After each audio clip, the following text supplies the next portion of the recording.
आप देख रहे हैं टीचर 24। मैं हूं आपके साथ प्रिया। आज की खबरों की शुरुआत बड़ी खबरों के साथ। एएमयू में देश विरोधी गतिविधियों को लेकर हिंदू संगठनों में उबाल। काला दिवस मनाने वालों को निगरानी व गिरफ्तारी की मांग को लेकर किया गया प्रदर्शन। अलीगढ़ मुस्लिम विश्वविद्यालय में 6 दिसंबर को काला दिवस मनाने का मामला तूल पकड़ रहा है। हिंदूवादी संगठन ने कहा है कि एएमयू में हिंदुत्व का भावना को आहत करने को लेकर प्रदर्शन होता है, इसके लिए वहां एएमयू प्रशासन जिम्मेदार है। हिंदूवादी संगठनों ने कहा है कि अयोध्या में राम मंदिर का निर्माण सुप्रीम कोर्ट के आदेश पर हो रहा है, लेकिन एएमयू में 6 दिसंबर को लेकर हिंदू भावनाओं को आहत पहुंचाने का काम किया गया। हिंदूवादी संगठनों के दबाव में काला दिवस मनाने वालों के खिलाफ मुकदमा तो दर्ज कर लिया गया है, लेकिन आरोपियों को गिरफ्तारी की मांग को लेकर मंगलवार को हिंदूवादी संगठनों ने धर्म समाज कॉलेज में प्रदर्शन किया। प्रशासन से वार्ता के बाद पुलिस ने आरोपियों की गिरफ्तारी के लिए 5 दिन का समय मांगा है। वहीं हिंदूवादी संगठनों ने एएमयू में प्रदर्शन करने वाले आरोपियों के खिलाफ देशद्रोह की धारा में मुकदमा दर्ज करने की मांग करने के साथ गिरफ्तारी की गंगा मांग की है। छात्रों ने कहा है कि अगर आरोपियों की गिरफ्तारी नहीं होती है तो एएमयू कुछ करेंगे और जहां काला दिवस मनाया गया वहां शौर्य दिवस मनाया जाएगा। सिटी ऑफिस पूछ कर रहे थे, क्या है मामला? एक्चुअल में 6 दिसंबर को एएमयू में कोई घटना जो घटित हुई उसको लेके डीएस कॉलेज में छात्र संघ के लोग और अन्य हिंदू संगठन से जुड़े हुए कार्यकर्ता इकट्ठे हुए थे और वो एसएसपी के ऑफिस तक मार्च करके ये मांग कर रहे थे कि जिन लोगों ने वो एएमयू में जो विरोध प्रदर्शन किए उनकी गिरफ्तारियां की जाएं। पुलिस ने इनकी शिकायत पे या स्वतः संज्ञान लेते हुए मुकदमा दर्ज कर दिया है और एविडेंस के आधार पे जो भी न्याय संगत होगी वो कार्रवाई की जाएगी। सर, तो क्या सुबह से इन लोगों को नज़रबंद कर रखा था? नहीं, इनको कोई नज़रबंद नहीं किया गया था। जो कदम है आप लोगों का क्या होगा? अगला कदम स्पष्ट है। 5 से 7 दिन का जो समय प्रशासन ने हमसे मांगा है वो दे दिया गया है। अगर 5 से 7 दिन में कार्रवाई नहीं होती है तो शौर्य दिवस का जो मनाने का हमारा जो ऐलान था वो जारी रहेगा और हम शौर्य दिवस को और भव्य तरीके से उसी स्थान पर मनाएंगे अगर 5 से 7 दिन में गिरफ्तारी नहीं होती है, कार्रवाई नहीं होती है तो।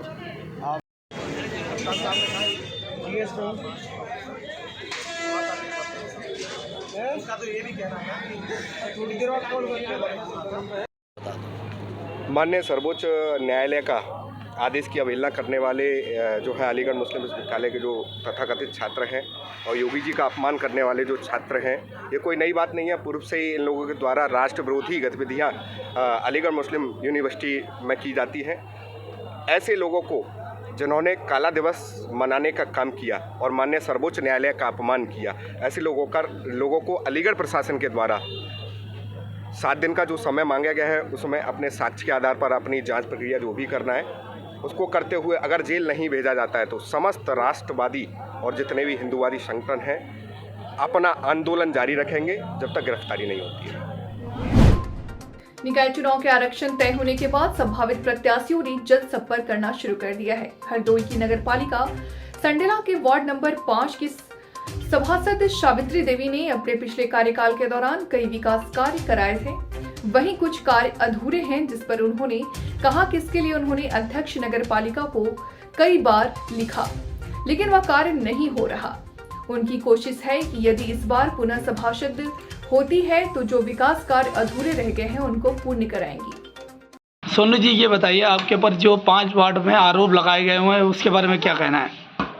अब वार्ड 5 में हमारे जो विपक्षी लड़ रहे हैं तो अभी तक तो 5 साल में वो नज़र नहीं आए कि उनको क्या करना चाहिए, वार्ड में गंदगी क्या थी।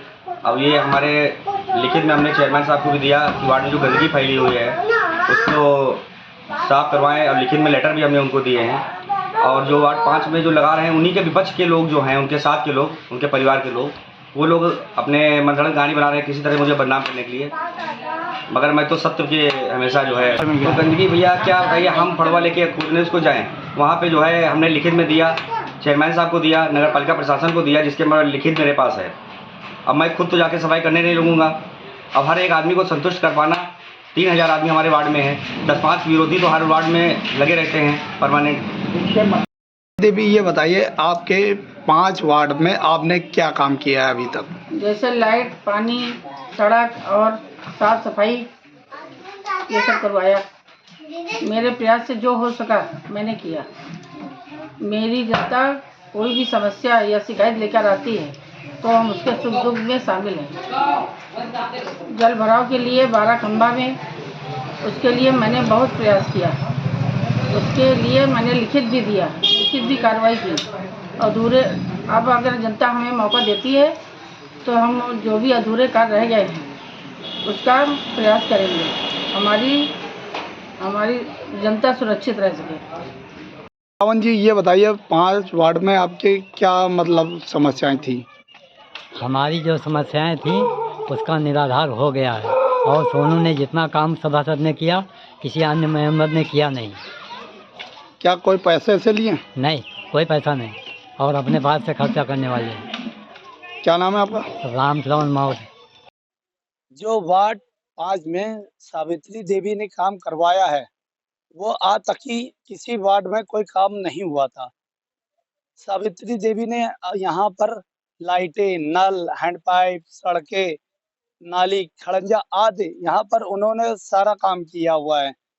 नगर पालिका संडीला से आशीष गुप्ता की खास रिपोर्ट।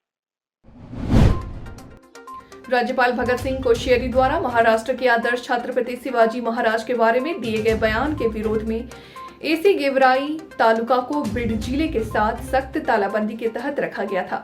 इस समय गेवराई शहर में एक बंद देखा गया था। एक बयान इस विषय पर शिव प्रेमी नागरिकों की ओर से तहसीलदार को दिया गया और नायब तहसीलदार कांबले के बयान को स्वीकार कर शहर के छत्रपति शिवाजी महाराज चौक से रैली निकाली गई। रैली के दरमियान पुलिस निरीक्षक रविंद्र पेरगुलवार, पुलिस उप निरीक्षक तुकाराम बोडखे, शिवाजी भूतेश्वर भूतेकर इन्होंने चौक बंदोबस्त रखा था। या ठिकाणी शिवप्रेमींनी मोठा उद्रेक केलेला आहे, जेणेकरून महाराष्ट्रभरची हात गेलेली बीड जिल्ह्यात गेवराई बंद आहे। नेमकी काय मागणी आहे आणि जर यांनी यापुढे अशी घटना टाळण्यासाठी काय प्रयत्न असतील? वारंवार महाराष्ट्राच्या महापुरुषांना अपमानित करण्याचा हा एक कुटील डाव आहे। या डावामध्ये वारंवार महाराष्ट्रातल्या महापुरुषांना विनाकारण काहीतरी वाचाळखोर हे जे राज्यपाल आहेत, जे की महाराष्ट्राला एक कीड लागलेली आहे की या राज्यपालाच्या माध्यमातून छत्रपती शिवाजी महाराजांची विषयी जे अपशब्द ते वारंवार काढतात। त्याचबरोबर आत्ताच आपण बघितलं असेल की या सत्ताधाऱ्यांना महापुरुष म्हणजे काय वाटतं हेच त्यांना कळत नाही आणि या महाराष्ट्रातील तमाम लोक या लोकांना ठेचल्याशिवाय राहणार नाही। यापुढे जर असं कुणी वाचाळखोर वक्तव्य काढलं तर एवढंच नुसतं काल तुम्ही बघितलं असेल की काही लोकांनी नुसती शाई फेकली, तो राज्यपालाला त्याचं धोतर फेडल्याशिवाय महाराष्ट्रातला तरुण राहणार नाही। धन्यवाद। कार और बाइक की टक्कर होने के बाद खड़े ट्रक में जा घुसी कार और बाइक आदर्श होटल के पास की घटना। आपको बता दें कि पूरा मामला जनपद फिरोजाबाद के थाना सिरसागंज क्षेत्र के इटावा रोड का है, जहां पर मंगलवार की सुबह शिकोहाबाद की तरफ से आ रही एक बोलेरो कार की आगे से जा रही बाइक में टक्कर हो गई। टक्कर लगने के बाद बोलेरो कार और बाइक खड़े ट्रक में घुस गए। इस हादसे में बाइक और बोलेरो कार दोनों क्षतिग्रस्त हो गए हैं। देखते ही देखते मौके पर लोगों की भीड़ एकत्रित हो गई। बताया गया कि बोलेरो कार में 4 महिला, 2 पुरुष और 2 बच्चे सवार थे, जो कि गाजियाबाद से लौटकर अपने घर ग्राम रखेरा, थाना दरनाहर, जिला मैनपुरी जा रहे थे। प्रत्यक्षदर्शियों की माने तो उनका कहना है कि वहां पर बने ब्रेकर के कारण बोलेरो कार की बाइक में टक्कर हो गई। टक्कर लगने के बाद दोनों वाहन खड़े ट्रक में घुस गए। टक्कर बम्बई में बज रहा हूँ, बात कर रहा हूँ मोटरसाइकिल में फिर उठा के 11 घंटे हम ट्रक में घुस गई। जब डटी नहीं गाड़ी तब ट्रक कहाँ खड़ा था? उन झाड़ों कहीं कहीं खड़ो है। कितने घायल हुए हैं? चोट खैर घायल की नहीं, ज़्यादा नहीं, पर घायल तो मामे मार। खबर उत्तर प्रदेश के मथुरा से है। आपको बता दें कि उत्तर प्रदेश के मुख्यमंत्री योगी आदित्यनाथ ने नगर निकाय चुनाव से पहले भगवान श्री कृष्ण की नगरी मथुरा को 822 करोड़ रुपए की परियोजना की सौगात दी। उन्होंने मंगलवार की सुबह सेठ BN पोद्दार इंटर कॉलेज के मैदान में बटन दबाकर 84 परियोजनाओं का लोकार्पण कर 126 परियोजनाओं का शिलान्यास किया। यह परियोजनाएं 12 से अधिक विभागों में संबंधित है। इसके बाद मुख्यमंत्री योगी ने भाजपा के प्रबुद्ध वर्ग सम्मेलन को संबोधित किया। मंच पर उनके साथ केंद्रीय राज्य मंत्री प्रोफेसर SP सिंह बघेल और जिले के सभी जनप्रतिनिधि मौजूद थे। हम सब सौभाग्यशाली हैं कि ब्रजभूमि में हम सबको आने, यहाँ पर बसने, भगवान की इस लीला भूमि को देखने का सौभाग्य नजदीक से हम सबको प्राप्त होता है। एक लंबी विरासत है हमारे पास और उत्तर प्रदेश इस मामले में बहुत सौभाग्यशाली है। यहां पे भगवान श्री कृष्ण की पावन जन्मभूमि होने के साथ ही राधे रानी और भगवान श्री कृष्ण के लीला की भूमि भी है। अपहरण के बाद हत्या के मामले में 10.5 साल बाद आया न्यायालय का फैसला। निर्भय गुर्जर गैंग का सदस्य रह चुका है आरोपी, जिसने खुद की गैंग बनाकर दिया था अपहरण की वारदात को अंजाम। जिला न्यायालय उरई की डकैती कोर्ट में 3 आरोपियों की सुनवाई, आजीवन कारावास की सजा और 40-40 हजार रुपए का जुर्माना। डकैतों ने युवक का अपहरण कर मांगी थी 30 लाख रुपए की फिरौती और फिरौती न मिलने पर कोड़ा किरोही से जंगल में कर दी थी युवक की हत्या। उरई कोतवाली क्षेत्र से अपहरण कर सिरसा कलार थाना क्षेत्र में ले जाकर कोड़ा किराही से जंगल में दिया गया हत्या का अंजाम। साथ ही उरई के जिला न्यायालय में विरोध न्यायाधीश डकैती के न्यायाधीश अंचल लवानिया ने सुनवाई की सजा। बघेल साहब, एक सजा हुई है हत्या के मामले में, कितने आरोपियों को सजा हुई है और किस तरीके की कार्रवाई की? इसमें 3 आरोपियों को सजा हुई है। एक राजेश और राजू बाबा, दूसरा पूरन राजपूत और एक बबलू। ये 3 लोगों को सजा हुई है और आजीवन कारावास की सजा हुई है और 364A धारा और एक 302 2 धाराओं में सजा हुई है। दोनों में आजीवन कारावास, दोनों सजाएं एक साथ चलेंगी और 20-20 हजार रुपये जुर्माना दोनों में 40-40 हजार रुपये जुर्माना प्रत्येक अभियुक्त पे लगाया गया। कब का मामला था? ये मामला था 2/5/2012 का, जिसमें राजकुमार को इन लोगों ने पकड़ा, अपहरण करके ले गए थे और जिसकी कोड़ा किराही के जंगल में अपहरण के लिए रुपए मांगे, 30 लाख रुपए की मांग की। ये घर वाले दे नहीं पाए। SP से निवेदन किया, काफी कुछ मन्नतें की गई, तब मुश्किल पुलिस के उसमें जब दबाव पड़ा तो कोड़ा किराही के जंगल में सिरसा कलार थाने में उसका मर्डर कर दिया इन लोगों ने। पूरी गैंग थी डकैतों की। अब तक ये प्रकरण चला, किसने पैरवी की और जता? इसमें 2/5/2012 से बराबर प्रकरण चल रहा है आरोप पत्र दाखिल होने के बाद। और चूंकि इसमें एक मुलजिम की जमानत नहीं हुई थी, बराबर 10 साल से बराबर जेल में था, तो हाई कोर्ट ने निर्देश देते हुए शीघ्र इसका निस्तारण किया जाए। इस वजह से इसको शीघ्रता के उसमें निस्तारण किया गया। इसका गवाही संपूर्ण करा के और दोषी पाते हुए उनको सजा दी गई। ये स्पेशल जज डकैती की कोर्ट है और जज हैं श्री अंचल लवानिया जी। जेल अब कारागार नहीं सुधार गृह हो गया है। जी हाँ, मंत्री सुरेश रही बहराइच पहुंचे कारागार राज्य मंत्री उत्तर प्रदेश सुरेश शाही जेल कर्मचारी में मचा हड़कंप। उच्च अधिकारी तैयारियों में जुटे। बहराइच के निरीक्षण भवन पहुंचकर विभागीय अधिकारियों के साथ की बैठक। मंत्री ने कहा कि बुनकर व्यापारियों से मिलकर सारी तैयारियां की गई हैं। जेल में बंद कैदियों के लिए पहले से बेहतर इंतजाम है। इसके पश्चात रीसिया क्षेत्र के एक वार्षिक कार्यक्रम में मुख्य अतिथि के रूप में लेंगे हिस्सा। मंत्री ने कहा कि पिछली सरकार में अच्छा काम नहीं होता था, जब से योगी सरकार आई है जेल में स्वास्थ्य के साथ साथ सभी अच्छे काम हुए हैं। जेल में कंबल वगैरह की व्यवस्था, दरी की व्यवस्था है अच्छी हो जाए, इस पर हम लोग ध्यान दे रहे हैं। अभी सीतापुर में हम लोग जो हमारे बुनकर भाई लोग हैं, व्यापारी लोग हैं, उनसे हमने बात की है और वो लोग अभी जेल के लिए जो हमारे जो कैदी बुनकर हमारे वहाँ पे हैं उनको धागे वगैरह की व्यवस्था करा रहे हैं और आज वहाँ एक वार्ता भी चल रही है।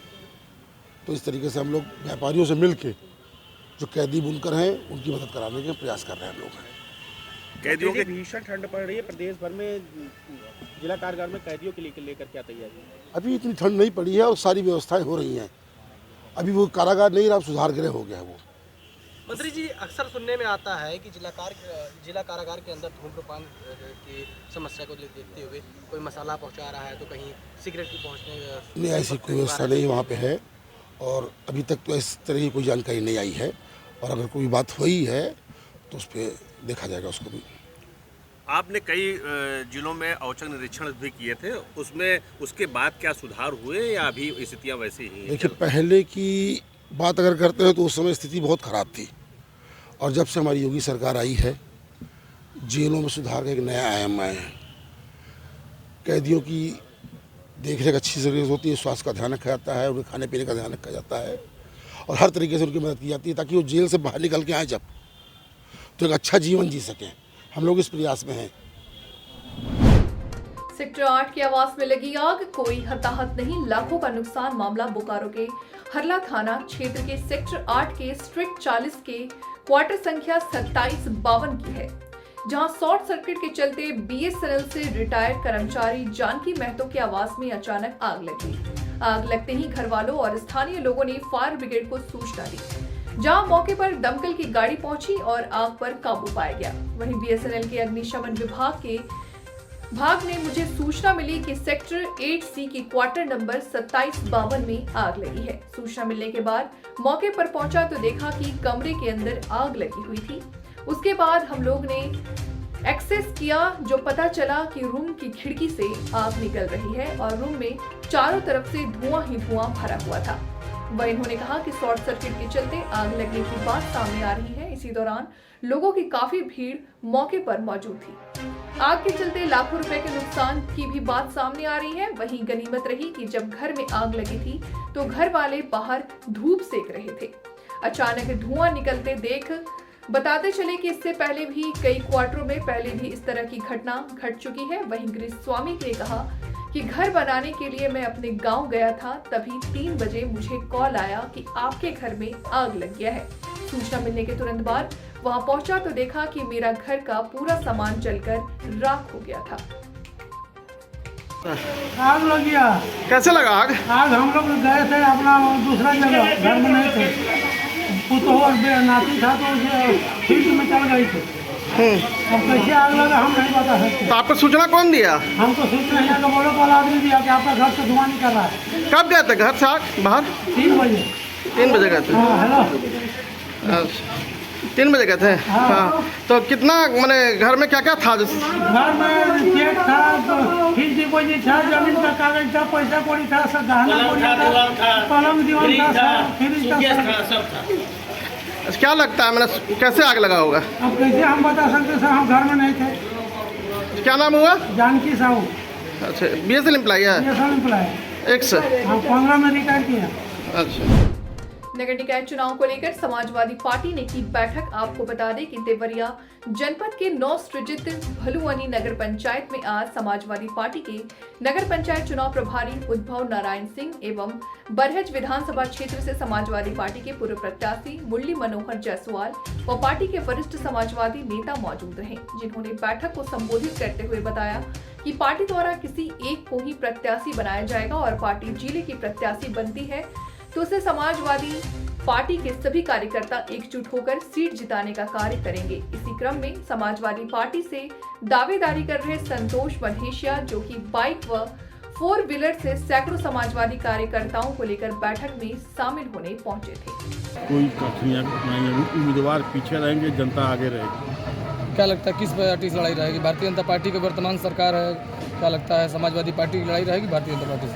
हमारी लड़ाई किसी से नहीं है। चुनाव जीत रहे हैं, जनता का अपार हमको वर्तमान सरकार के उत्पीड़न की नीति जो है आप खुद देख रहे हैं। प्रदेश स्तर पर जिस तरह से व्यापारियों का उत्पीड़न किया जा रहा है, GST के नाम पर छापा मारा जा रहा है, उनके ऊपर टैक्स लगाए जा रहे हैं, जिसे व्यापारी और आम जनता उत्पीड़ित महसूस कर रही है। नौजवान दिशाहीन होता जा रहा है, उसको रोजगार नहीं मिल रहा है। इन तमाम मुद्दों को लेकर, स्थानीय मुद्दों को लेकर जनता स्वयं आगे है। प्रत्याशियों की घोषणा कब तक करेगी समाजवादी पार्टी? प्रत्याशी की घोषणा सूचना के बाद।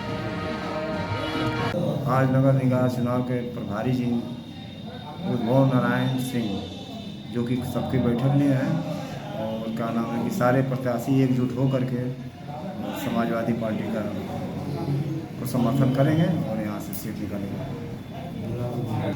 समाजवादी पार्टी टिकट किसी एक को ही देगी, लेकिन सारे जो समाजवादी कार्यकर्ता हैं एकजुट होकर के अपना समर्थन करेंगे और क्या नाम है कि सीट निकालेंगे। कौन लड़ेगा? यहाँ से सपा के बाद कोई नहीं जीतेगा, चाहे किसी को भी पार्टी टिकट दे दे। समाजवादी पार्टी का परचम यहाँ से लहराना है तो लहराना है। भारतीय जनता पार्टी तो तमाम दावे कर रही है विकास कार्यों को लेकर, बहुत दावे तो आप रोड पे देख रहे हैं। कल किसान परेशान, आज दुकानदार परेशान, और बाकी तो परेशान है, फिर भी भाजपा खुशहाल है। ये जो आयकर की छापेमारी चल रही है, इससे क्या प्रभाव पड़ेगा? प्रभाव बहुत पड़ रहा है। पूछिए उन दुकानदारों से जो जीएसटी का फायदा गिनवा रहे थे, आज एक हफ्ते से 1 घंटा खोल रहे हैं। जिनका मान लीजिए बिक्री 5,000 का था, 1,000 रुपये बेच के कितना उसका बेनिफिट होता होगा? 100 रुपया या 50 रुपया? कैसे चलाएगा वो अपना परिवार? और कल वही लोग जो बीजेपी वाले हैं उसका फायदा गिनवा रहे थे, आज रो रहे हैं। इसके पहले आपको पता होगा बहुत अच्छा तरीका से कि किसान कितना दिन आंदोलन किया। सही बात है, उस टाइम सबको लग रहा था कि ये तो गलत है। जीएसटी का विरोध जब समाजवादी पार्टी ने किया, उस टाइम सबको लगता था कि समाजवादी पार्टी देशद्रोही पार्टी है, और आज वही लोग बोल रहे हैं कि ये क्या है, बंद करके दुकान। क्या नाम है आपका? जी मेरा नाम कन्हैयालाल है। कहाँ के निवासी हैं? जी हमारा तो गांव यही है, भलुनी नगर पंचायत। जी फिलहाल वक्त हो चला एक छोटे से ब्रेक का, जल्द हाजिर होंगे आपके साथ। आप बने रहे हमारे साथ। फिलहाल मुझे दीजिए इजाजत, नमस्कार।